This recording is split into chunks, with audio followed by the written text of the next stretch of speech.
So first of all, in this chapter, ecosystem, we are going to read the topic number 1, that is ecosystem structure and function.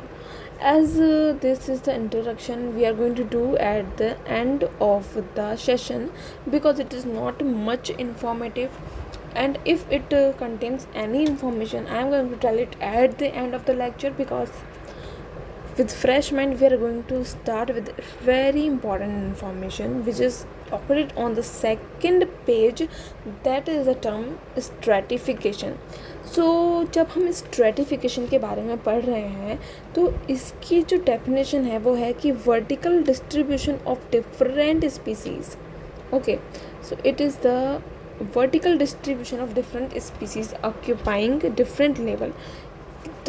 जैसे कि stratification का एक example तो आप लोगों को आप पता ही होगा कि ट्रॉफिक लेवल डिफाइन होती हैं किसी भी फॉरेस्ट की. ट्रॉफिक लेवल 1, 2, 3, 4, जिसमें कि हम पहले प्लांट्स को रख देते हैं, दूसरे में हम हार्बीवोर्स को रख देते हैं, फिर हम कार्निवोर्स को रख देते हैं, उसके ऊपर सुपर कार्निवोर्स या फिर जो टॉप मोस्ट कार्निवोर्स हैं, या फिर हम ह्यूमन को रख देते हैं टॉप मोस्ट 3-4 लेवल पे.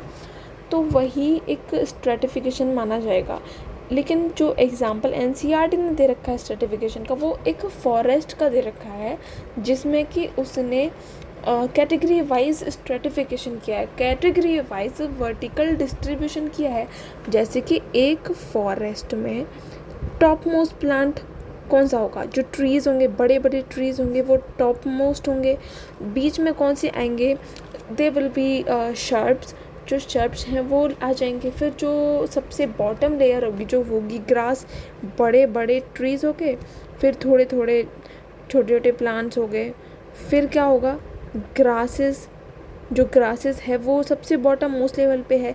तो अगर इस पूरे व्यू को हमने एक चार्ट के फॉर्म में अगर हम रिप्रेजेंट कर दें तो हम टॉप मोस्ट पोजीशन पे ट्रीज़ को रखेंगे, हम सेकंड पोजीशन देंगे शर्ब्स को,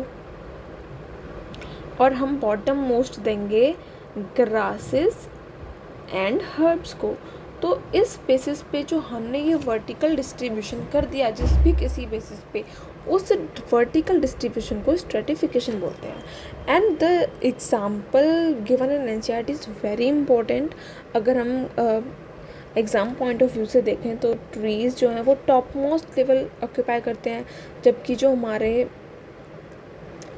शर्ब्स हैं वो सेकंड, और जो हर्ब्स हैं वो बॉटम मोस्ट लेयर पे लाई करते हैं. तो ये एग्ज़ाम के पॉइंट ऑफ व्यू से बहुत इंपॉर्टेंट है कि देखो ट्रीज़ का तो हम लोगों को पता चल जाएगा कि जो ट्रीज़ हैं वो टॉप मोस्ट पे हैं, लेकिन शर्ब्स और हर्ब्स एंड ग्रासेस में हम कंफ्यूज हो सकते हैं. तो इसीलिए शर्ब्स जो हैं वो सेकंड मोस्ट पे हैं. याद रखिएगा, एस से शर्ब्स है, एस से सेकंड है, तो ये सेकंड मोस्ट लेयर पे हो गए हमारे. अब आगे चलते हैं कि जो इकोसिस्टम के कंपोनेंट्स होते हैं ना, वो एक यूनिट की तरह काम करते हैं. ठीक है, जब हम उनको इन सारे एस्पेक्ट्स के बेसिस पे देखें, जैसे कि हम सबसे पहले उठा लेते हैं डिकम्पोजिशन, जो कि सेकंड मोस्ट पॉइंट है. देखो, जो डिकम्पोजिशन है उसके लिए हमें क्या क्या चाहिए. उसके लिए हमें एक मरा हुआ जीव जंतु चाहिए, एक मरी हुई जीव जंतु चाहिए. अब उस मरे हुए जीव जंतु को डिकम्पोज करने के लिए हमें छोटे छोटे इंसेक्ट्स चाहिए, छोटे छोटे माइक्रोब्स चाहिए. फिर उसको हमें उसको डाइजेस्ट करने के बाद जो भी कुछ बचा, उसकी सारी न्यूट्रिएंट्स को एब्सॉर्ब करने के लिए जो सॉइल है ये भी एक इम्पॉर्टेंट रोल प्ले करेगी. जो टेम्परेचर है, जो क्लाइमेट है, वो भी सारी चीज़ें एक इम्पॉर्टेंट रोल प्ले करेंगी इस प्रोसेस में. तो ये सारी चीज़ें एक एज अ फंक्शन वर्क कर रही हैं जब हम देख रहे हैं productivity, decomposition, energy flow and nutrient cycle को जब हम देख रहे हैं. तो ठीक है, अब इसी चीज़ को समझाने के लिए, इस लाइन को समझाने के लिए, इन चारों पॉइंट के एस्पेक्ट्स में एनसीईआरटी ने फिर एक एग्जांपल दिया है, दैट इज़ पॉन्ड. पॉन्ड का एनसीईआरटी ने एक एग्जांपल दिया है, और वो ये है कि pond is a shallow water body in which all the 4 basic component of an ecosystem are well exhibited. इसके थ्रू बताया गया है. ठीक है, पॉन्ड का एग्जांपल दिया है इसने. अब हमको नेक्स्ट पैराग्राफ में बोला है कि the abiotic component is water with all the dissolved inorganic and organic substance and the rich soil deposit at the bottom of the pond. तो देखो ये पॉन्ड है हमारा, इसमें बॉटम में सॉइल डिपॉजिट है, जो पानी है उसमें न्यूट्रिएंट्स हैं ऑर्गेनिक एंड ऑर्गेनिक, और इसका जो इसके अंदर जो तैर रही मछलियाँ वो भी हैं। तो ये एक प्रॉपर एग्जांपल है जब हम एक फंक्शन की तरह हम देखते हैं इकोसिस्टम, कि जैसे जो पॉन्ड है वो एज ए इकोसिस्टम प्ले कर रहा है, तो पॉन्ड का अपना एक इकोसिस्टम हो गया। तो ये सारे component working as a unit, तो ये हमको समझाया गया इस पैराग्राफ में। The abiotic component is the water, ठीक है, and dissolve nutrients and organic substance in rich water at the bottom. The solar input and the cycle of temperature, daylight, other climatic condition regulate the rate of function of entire pond. अब देखो ये तो हो गया pond और इसमें रहने वाले जीव जंतु, इसमें पानी हो गया और सॉइल हो गई, और इधर से सनलाइट आ रही है। तो जो सनलाइट इधर आ रही है वो डिसाइड कर रही है कि इसकी प्रोडक्टिविटी कैसी होगी, इसमें डिकम्पोजिशन साइकिल कैसी होगी, ये सारी चीज़। तो ये सारा सन से लेकर के पॉन्ड्स में जितनी भी न्यूट्रिएंट्स हैं, सॉइल है, जीव जंतु हैं, वो सब डिफाइन कर रहे हैं कि ये इकोसिस्टम कितना प्रोडक्टिव होगा, इसकी डिकम्पोजिशन, ये सारी चीज़ें, ठीक है। They are working as a unit, है ना। तो डे लाइट भी है, अदर क्लाइमेटिक कंडीशन, ये सारी रेगुलेट कर रही हैं entire function of the pond. The autotrophic component include phytoplankton, some algae, floating submerge and marginal plant found at the edges, ठीक है। The consumer represented phytoplankton and the free swimming bottom dwellings, decomposition of fungi, ये सारी चीज़ें ये यहाँ पे उसी pond के इकोसिस्टम को इधर डिफाइन करती है। तो इसे आप खुद रीड कर सकते हो, उसमें ज़्यादा समझाने वाली चीज़ें हैं नहीं, लेकिन फिर भी मैं रीड कर देती हूँ आप लोगों की मन की शांति के लिए, मैं रीड कर देती हूँ, और जो भी पॉइंट मुझे लगेगा कि इसे समझाने की ज़रूरत है तो I will explain you.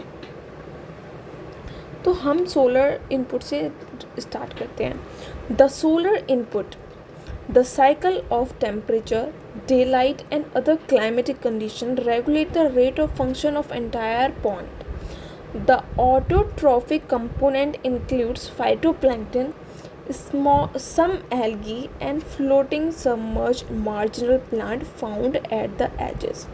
The consumer are represented by zooplanktons, the free swimming and bottom dwelling forms. The decomposer are fungi, bacteria and flagellate, especially abundant at the bottom of the pond. This system perform all the function of ecosystem and the biosphere as a whole, that is conversion of inorganic into organic material with the help of radiant energy of sun by autotrophs, consumption of autotrophs by heterotrophs, decomposition and mineralization of dead organic to release them back into to reuse the autotrophs reused by autotrophs. These events are repeated over and over again. This is unidirectional movement of energy toward the higher trophic level, and its dissipation lose as heat to the environment. So इसमें जो भी most important चीज़ है वो मैं आपको बता देती हूँ। तो ये हमारा एक पॉन्ड है, यहाँ पे सॉइल है, सॉइल में उग रहे ज़ूप्लैंक्टन्स हैं, फंजाई हैं, बैक्टीरियाज हैं, एंड और क्या क्या है, और फ्लैजिलेट्स हैं हमारे पास, ठीक है। और क्या है, मछलियाँ तैर रही हैं, और सॉरी मछली तो ज़्यादा ही बुरी हो गई, तो ठीक है। तो ये हमारा पॉन्ड है, ये सॉइल है, इस पे हमारे ज़ूप्लैंक्टन्स हैं। चलो ठीक है, मैं आप लोगों को समझाती हूँ। जैसे ये हमारा पॉन्ड है, ठीक है। अब पॉन्ड के बेस पे हमारे पास सॉइल है, ये सॉइल हो गई, और हमारे पास हैं बहुत सारे ज़ूप्लैंक्टन्स, हरे भरे ज़ूप्लैंक्टन्स हैं। हमारे पास पानी है, ठीक है, पानी है, और हमारे पास पानी में तैरने वाली मछली है जो कि इस घास को खाती है, ठीक है, ये मछली है जो कि मछली है जो कि घास को खा रही है। और हमारे पास क्या है, हमारे पास सन है, सन से लाइट आ रही है, सन है, लाइट है। और हमारे पास क्या है, और हमारे पास हैं काफ़ी सारे और हमारे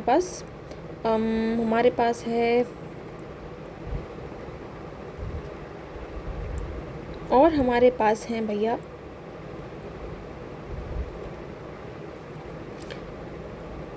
और हमारे पास हैं फंजाई, डिकम्पोजर्स जो हैं,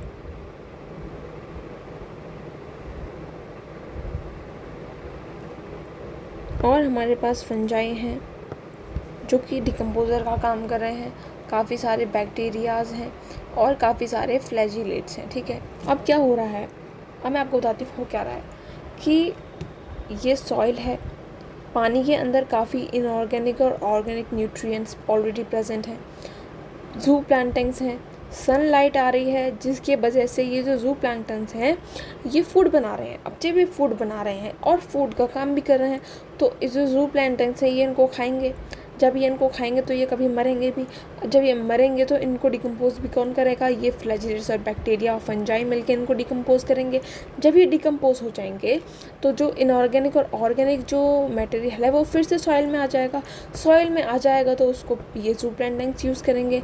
जू प्लांटन्स जब उस ऑर्गेनिक इनऑर्गेनिक न्यूट्रिएंट्स को यूज़ करेंगे तो वो खाना बनाएंगे तो ये मछलियाँ इन्हें खाएंगे तो ये फिर मरेंगे। तो ये हो गया कि ये अगेन एंड अगेन ये साइकिल रिपीट हो रही है, लेकिन ये सारी चीज़ें मिलके एक इकोसिस्टम बना रही हैं और ये सारी चीज़ें मिलके एक यूनिट की तरह भी काम कर रही हैं, है ना। और एक और बात इसमें सबसे इम्पोर्टेंट ये निकल के आती है, एंड दैट इज़ कि the unidirectional movement of energy toward the higher trophic level and its dissipation and loss of heat into the environment. ये सबसे इम्पॉर्टेंट बात यहाँ पे निकल के आती है। ये पैराग्राफ आप लोगों का कंप्लीट हो गया है, आई होप आप लोगों को समझ आया होगा। अगर आप लोगों को ऐसी ही एक्सप्लेनेशन चाहिए हर एक टॉपिक की या फिर पूरे NCERT के एक एक चैप्टर की आप लोगों को अगर ऐसी ही एक्सप्लेनेशन चाहिए तो इस वीडियो को लाइक करो और कमेंट करो कि हमें एक लेक्चर पूरा चाहिए जिसमें आप पूरे इस चैप्टर को कंप्लीट करा दो। So till then bye bye.